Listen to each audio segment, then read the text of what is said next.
Hello everyone, this is Direwolf20 and I'm back in my 1.8 test world to demo Railcraft Part 2. This is going to cover signaling and some of the machines that you can build. And to be honest with you, I'm just starting to wrap my head around it and it's pretty complex, but it looks like you can build some really intuitive rail systems with signaling.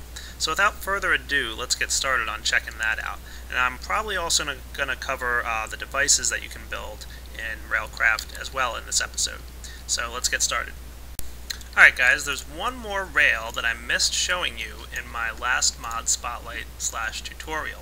So why don't I get to that one real quick right now, because I feel kind of silly for missing this one, because it was one that made me think, hey, that's awesome and really cool. Grab a piston, some iron there like you saw, and I'm going to need an iron block. There they are. And we've got a launcher rail. I apologize for missing this in my last spotlight. I thought I covered all the rails, but I did miss this one. It's actually not listed on the wiki, but it is listed on the forum post, so that's how I missed it.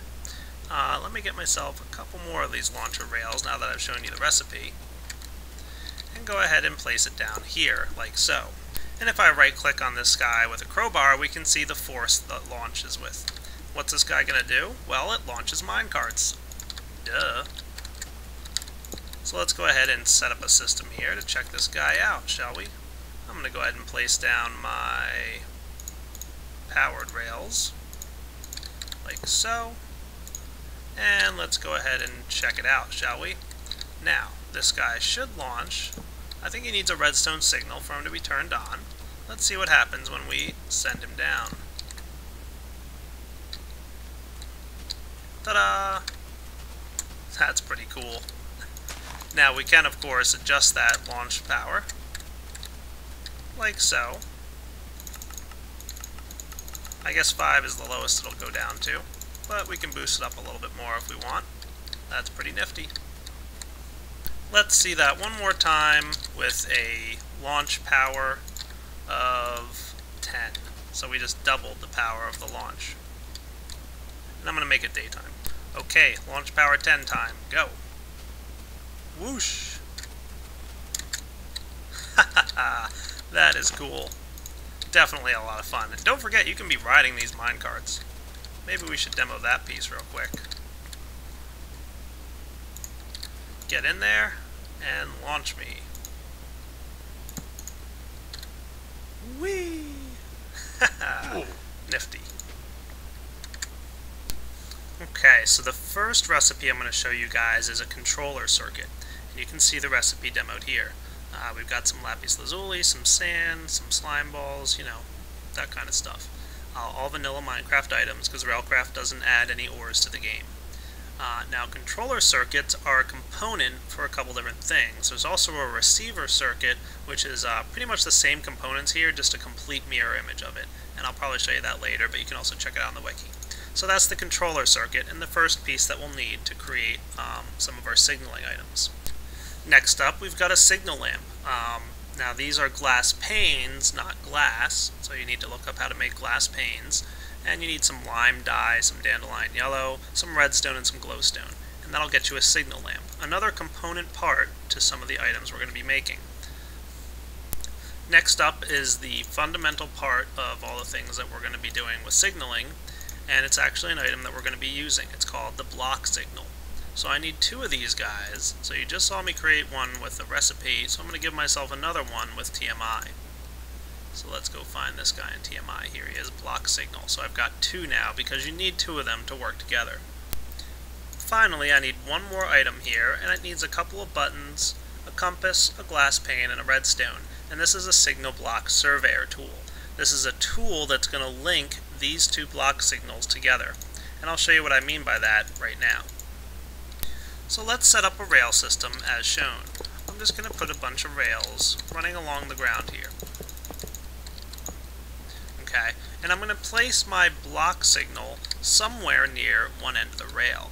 Now the block signal can detect a rail horizontally from 2 blocks away, so I can put it as far away as here. It can also detect it vertically from 4 blocks away, so I can place it 4 blocks above the rail. But 2 blocks in front is just fine. Now I want to place another one towards the end of this railway. And it can be on the same side, but it doesn't have to be. I could just as easily place it here. But for simplicity's sake, I'm going to place it on the same side. Again, it doesn't have to be on the same orientation as this guy. Now, what's going to happen is I'm going to pair these two signals together, and they're going to form what's called a signal block. Now, the signal block is going to represent this track piece here, running all the way down to this track piece here, and everything in between. And that's going to be one signal block. And don't worry, this will become clear in a moment how this works. Now, in order to get these two things to talk to each other, I have to get that neat little signal block surveyor tool that I made a minute ago. Simply right-click on one of these guys, and it'll say Beginning Signal Block Survey. And this guy will start blinking yellow to indicate that he's currently looking for another block. And the blinking red means that these blocks are not connected to anything. So right-clicking here, we've now successfully defined a signal block, and we've got two green lights. So what do they mean? The green lights indicate whether there is a minecart somewhere between these two block signals. So let's get ourselves a minecart here somewhere. There we go. Now if I place a minecart on the track, all of a sudden the blocks are red. And if I take it off the track, they're green again. Pretty cool. However, it also detects the direction that the minecart is moving in. And in order to show you that, I've set up a neat little system over here. So I've got a pretty identical system, although these two blocks are monitoring the tracks in between here. And I've got a minecart sitting at one end, hooked up to a redstone signal, so that when I push the button, it sends the minecart from one side of the track to the other. So all I have to do is push this button and that minecart will zip across. Let's see what happens. Now pay attention to the two lights. The one on the left is yellow, and the one on the right is red. Pay attention again. The one on the right is yellow, and the one on the left is red. Now this is a pretty short minecart track, and you'd probably be doing this with something longer, but this will give you the point of how it works. Basically, these signals detect if there's a minecart on the tracks, and it detects what direction it's going in. You'll notice that if the minecart is moving away from a signal, it is colored yellow, and if it's moving towards the signal, it's colored red. However, if there's a minecart in the middle of the track that's not moving, both of these guys become red.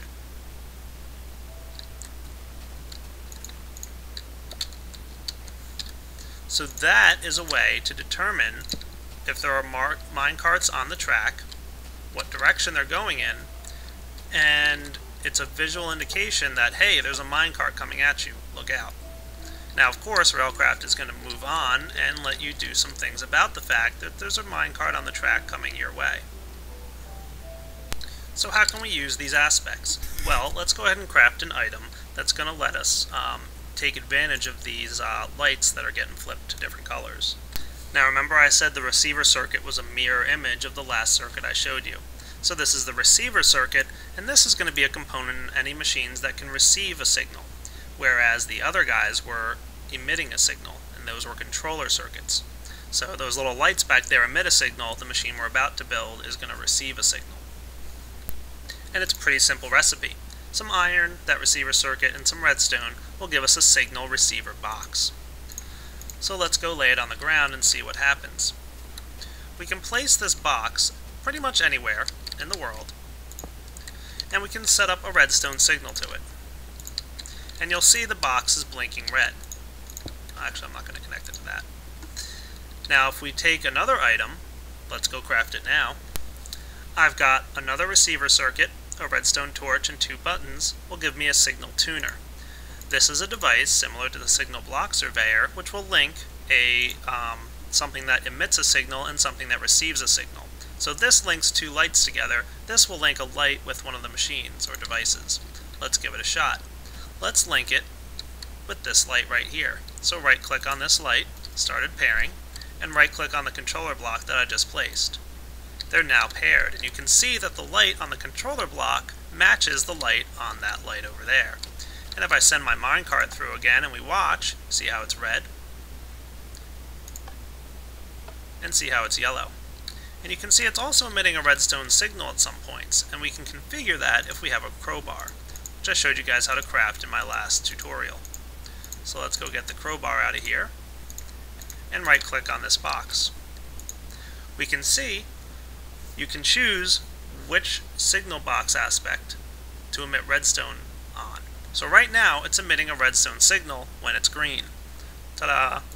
You can also click on yellow, and it will now emit a redstone signal on both green and yellow, but not red. And if you want, you can have it emit on all three, but that would probably be a little bit silly. Let's have it emit on red. Okay, it's not emitting a redstone signal. Now it is. Now it's not anymore. It's not emitting for yellow or green. So you've got the basic gist right here. So this signal box will emit the redstone signal depending on what's happening. Next up is one more device. We're using a controller circuit now, not a receiver circuit. And we just built the receiver box. Well, now we're going to build a signal controller box. So this is kind of the opposite of what the receiver box does. If we lay it down on the ground, like so, and open it with an interface, you can see it will emit a color based on redstone, be it yellow or green. And we can also link it to a receiver. So if we grab ourselves another receiver here,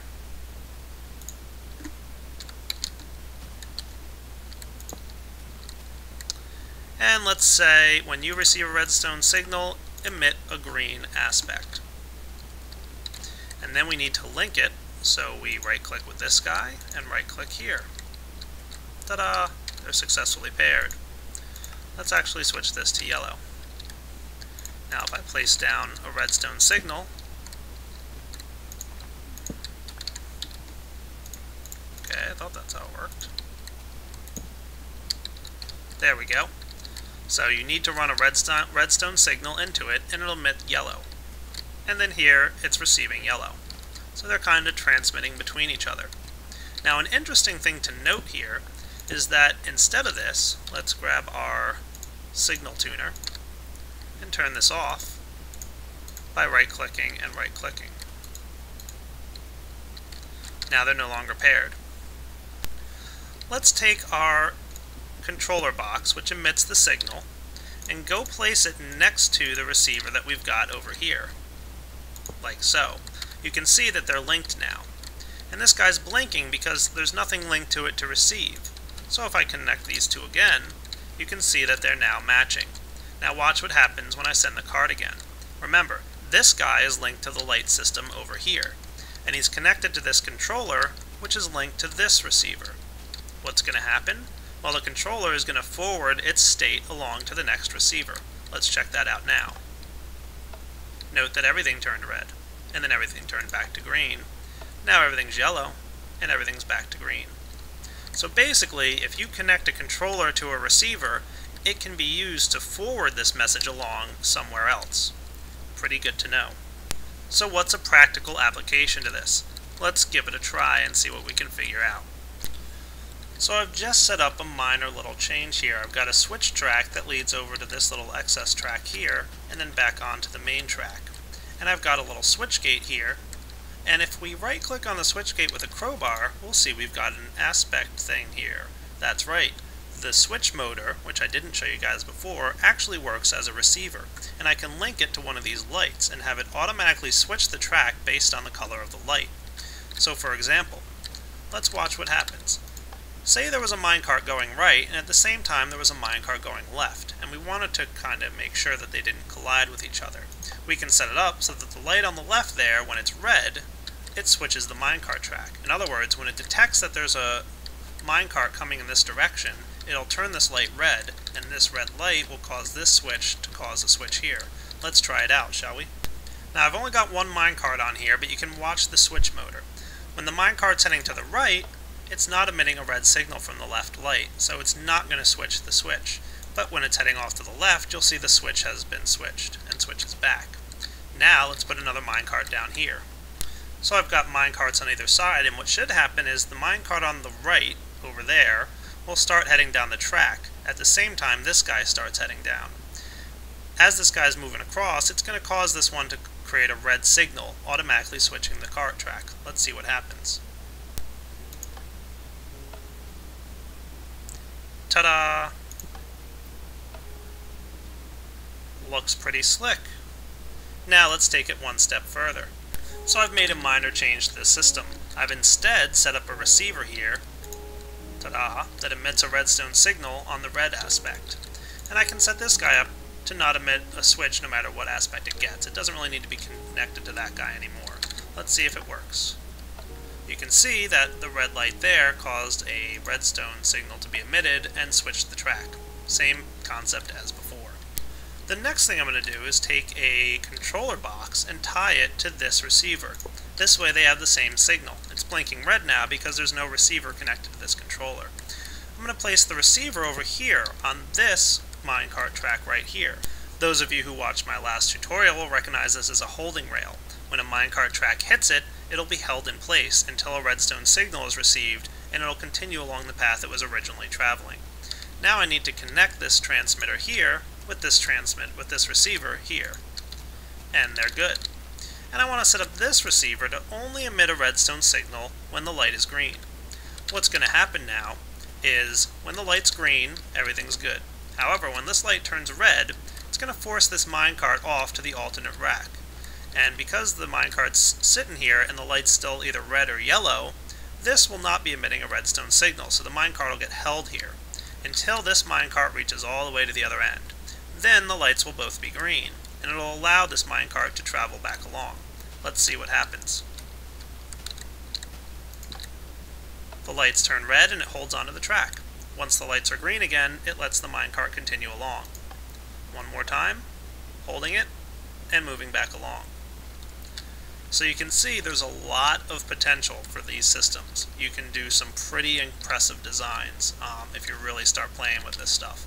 It's really pretty cool, and it allows you to do some really, really crazy things. You could really, I don't know, I can't even imagine the amount of things you could do with these different signals. Alright guys, next I want to show you how to load items into and out of minecarts. Let's check it out, shall we? First, we're going to need to build a dispenser, which is built, it's a standard Minecraft item. Just in case you don't know how to build dispensers, but there you go. Next, you're going to need a storage detector. You need a pressure plate and surround it with wood. Now this is an item that actually has some other important uses, but for now it's going to be used as a component in making the items I'm going to show you. However, keep in mind you can actually use this item in the world along with a bunch of other types of detectors that I'll probably cover later on in this video. So all we got to do in order to craft this is put our dispenser in the crafting table and place the detector on the bottom, and that gives us a minecart loader.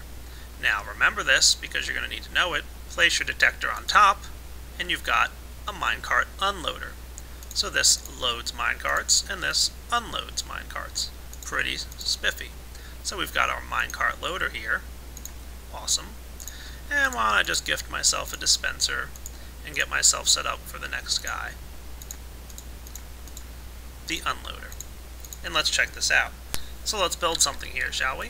I'm just going to set up a nice little system here like so. And I'm going to place down that minecart loader that I built just a minute ago. Ta-da! Now the minecart loader will automatically take items out of an adjacent inventory. So let's go ahead and place down an adjacent inventory. There you go. And I'm going to put, who cares, how about a few pieces of wood, some red ally wires, I don't know, some glowstone, whatever junk I happen to have in my inventory here. And I'm going to go ahead and right click on the interface here with the crowbar. And you'll see there's two settings. Wait if minecart is empty, and wait till minecart is full. Now what happens is, when it detects the state of the minecart underneath it, it's going to emit a redstone signal. And it'll emit the redstone signal depending on these settings. If the minecart is empty, means the minecart will sit there while it's empty, and as soon as it gets some items, it'll start moving along. Otherwise, it's going to wait till the cart is full to release the minecart. So let's give it a try now, shall we? Now a good way to set this up is to place directly underneath it one of those holding rails, because this guy is going to emit its redstone signal and it'll activate this holding rail right underneath here, and it'll allow the minecart to move along. So the next thing we need to get is a storage minecart, which is crafted pretty easily if you don't know how. Just take a minecart and a treasure chest, and you've got a chest cart. That's vanilla Minecraft item right there. Now, we can go ahead and place this guy in here, and we'll put him in. And you'll see he was quickly emitted out. What happened? Well, if you open up the interface, you'll see that it dumped all the items directly into that chest cart, and they're no longer in here.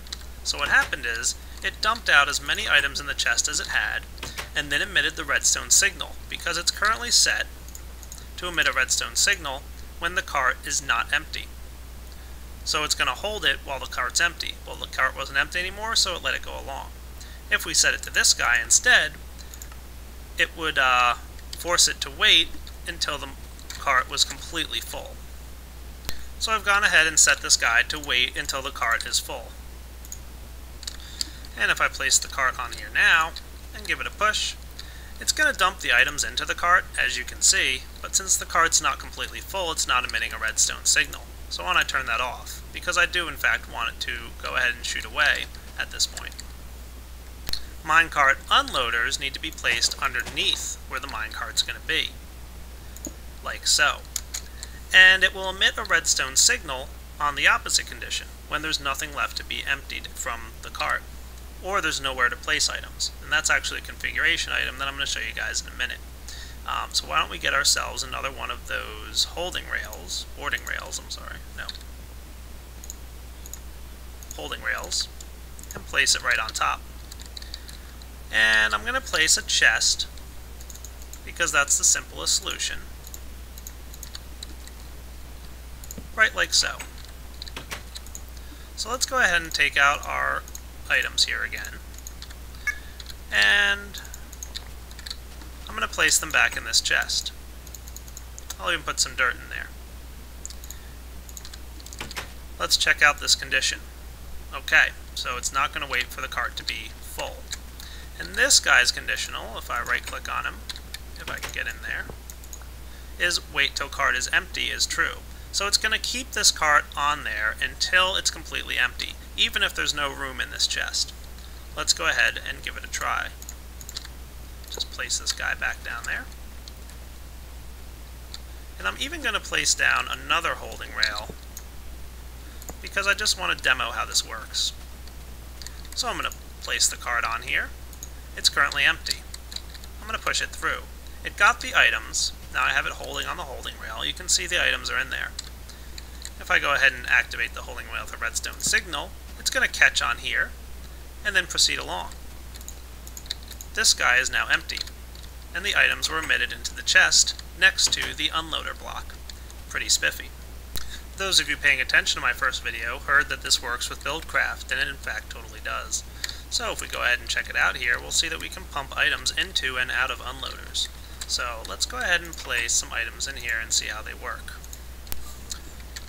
So let's check this guy out, shall we? Now, this guy has, it looks like 1 block's worth of internal storage. I already put some wood in there, so I'm going to place a little bit more wood in there. It can hold more wood, but if I start bumping dirt in, the dirt's not going to get held. So you really want to have a minecart underneath this guy when you start pumping items into it. So the wood's fitting in there because there's already a few pieces of wood that I tried from earlier. And the dirt is going to go in and just kind of fall off and land on the ground because there's no room in the internal storage for it.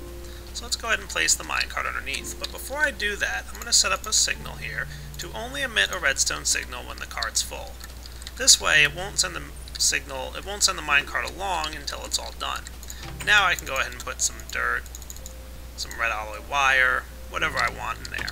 And it's all going to automatically land in the chest underneath. You can see the wood that I put in earlier landed in there, and the dirt should be arriving any moment. There it is. Ta-da!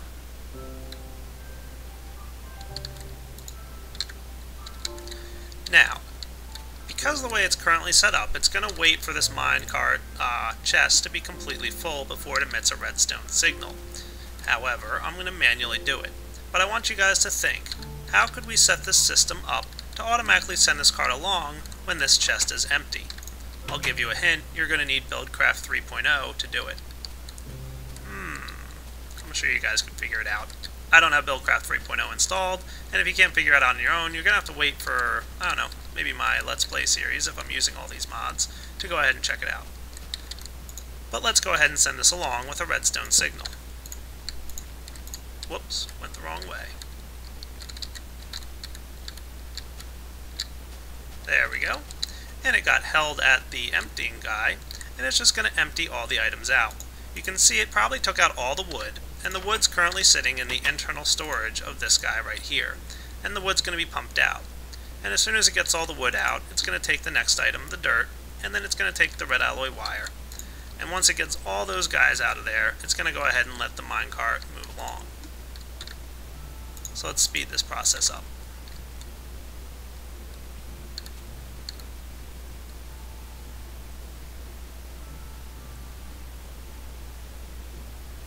And there we go. It got the red alloy out, and that's the next item that'll be pumped out here. Perfect. So that's how you can use Buildcraft to go along with this stuff. Now, because this guy's all compatible with Buildcraft and everything, you can actually transport liquids in minecarts. How awesome is that? This recipe is a minecart liquid unloader, and the opposite recipe is a minecart liquid loader. Pretty spiffy. Now, in order to utilize this, we're going to have to go ahead and create a minecart that's capable of transporting liquids. And it's pretty straightforward. Get a tank, get yourselves a minecart. There it is. And you've got a tank cart. Pretty cool. So, we'll set up a similar system. You can see I already got the work going. A loader there. And we're going to have to get an unloader here.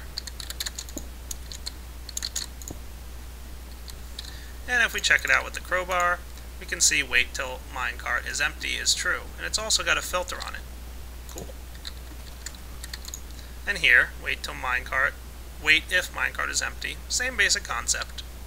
Now I should note with that filter thing here that the way it works is if you were to place a bucket with a type of item inside, it'll only hold the minecart if that's the same kind of liquid inside the minecart. So if you put a water bucket in here, example, it'll only hold the minecart, the tank cart, if water's inside as it passes over. So just for demonstration purposes, let's go ahead and get ourselves some water. I'm going to put some right in there. And you'll see that first off it's getting pumped out because this guy's got a little bit of an internal storage and it's going to hold on to it. I don't think you can see it here, but there is internal storage in there. And it looks like it's already filled up and backed up a little bit. I believe the internal storage is about 1 bucket's worth. So I'm going to go ahead and give this guy a push. And he zipped right along and dumped off his load. And you can see there's a little bit of water here. Now, if we wanted to, we should have set this guy to go and wait for the minecart to get full before moving along. So let's change this for, and I can actually take that off. Wait till the cart's true. And you can see there's even a little bit of water in there right now. So we'll let it hold, and it should drain all this water in there. And I'll even grab another bucket's worth just for the heck of it. And it's draining it out and into that guy. Maybe a couple more buckets worth, just to get it filled up.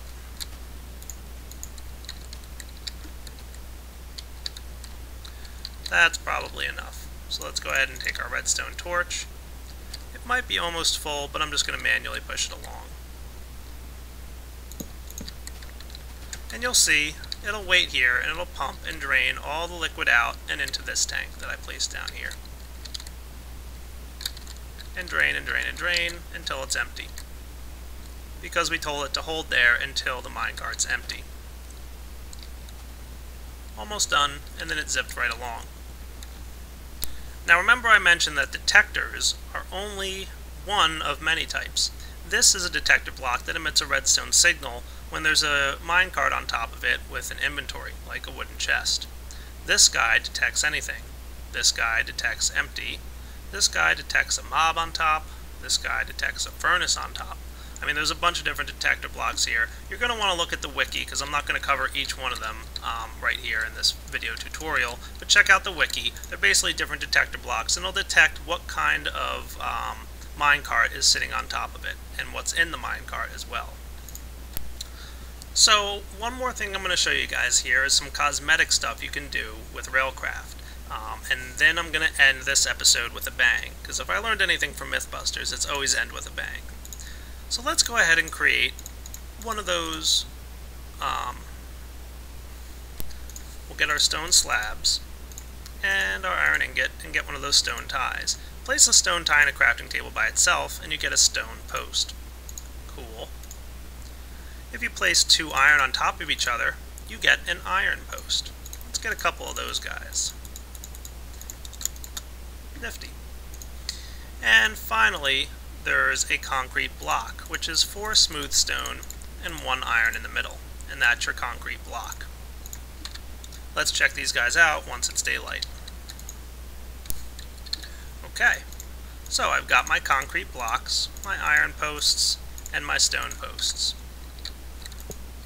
Concrete blocks are pretty neat looking. Iron posts are kind of like iron fences almost.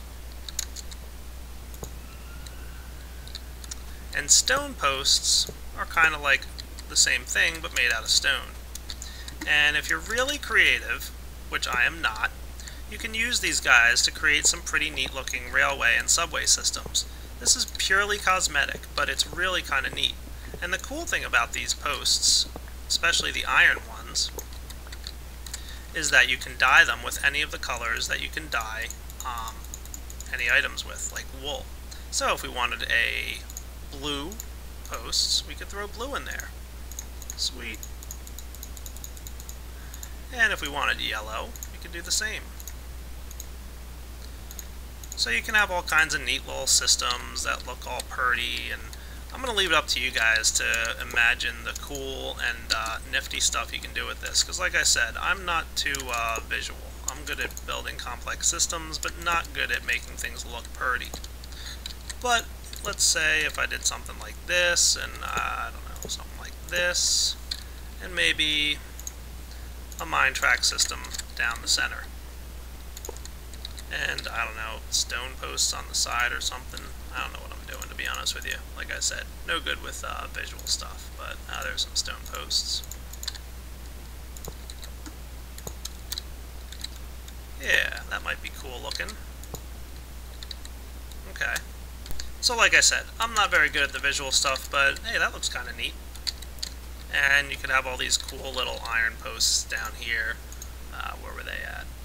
Blue and yellow.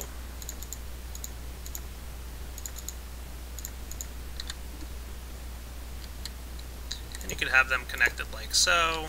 I don't know. You get the gist. Very cool looking.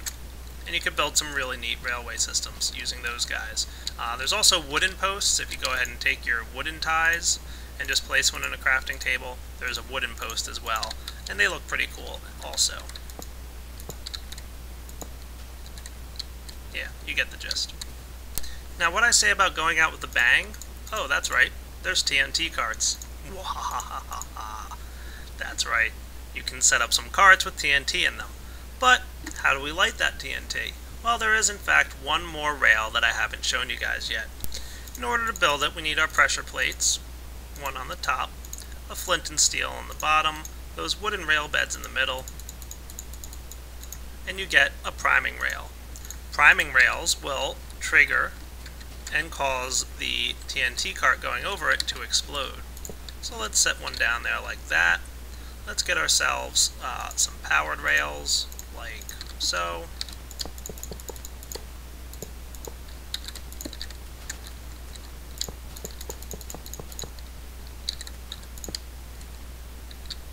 And if we right-click on the interface for this priming rail, you can see the fuse that it causes there to be. So basically, there's 20 ticks in a second, remember.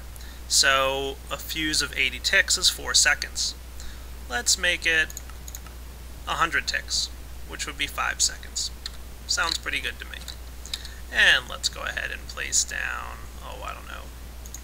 Let's get ourselves a normal minecart track right here. And I'm going to get myself the redstone torches to light up this track and light up this track. And I'm going to place the normal minecart track right here. So, I place my TNT cart on the track, and when I activate this redstone signal, it's going to send it down, and this guy is going to prime the fuse. I think it needs to have a redstone signal applied to it for the fuse to get lit. So remember, it's going to be a 5-second count, 100 ticks. Let's give it a shot, shall we? Boom! 1,000, 1,000. Oh, I guess because it hit something, it blew up. Maybe that's the way it works. But if it weren't to hit something, it would have gone off after 5 seconds or so. So you get the gist. So that is the TNT cart, and could be loads of fun. Hey, who wants to build a quick add-on that allows you to put nuclear weapons in carts? Might be cool. I'm not a coder, but hey, if somebody wants to marry these mods with industrial craft, I wouldn't complain. Alright guys, so that covers all there is, pretty much as far as I can tell, to Railcraft. I've been playing with it a little bit, and like I said, the signaling stuff is really neat, and you can build some really complicated designs here. The fact that it integrates with Buildcraft and allows you to load and unload both items and liquids is really pretty impressive. And hey, who won't have fun with TNT cards, right? I'm pretty impressed with this mod. I definitely recommend you guys checking it out, especially if you're aesthetically minded and can build some neat looking designs, which I obviously cannot. You should know that I don't think I've even scratched the surface on what signaling can do in terms of how cool it is. But you guys definitely want to play with signaling, it's neat. So this is Direwolf20 signing off. Hope you guys enjoyed checking out Railcraft. So, take it easy.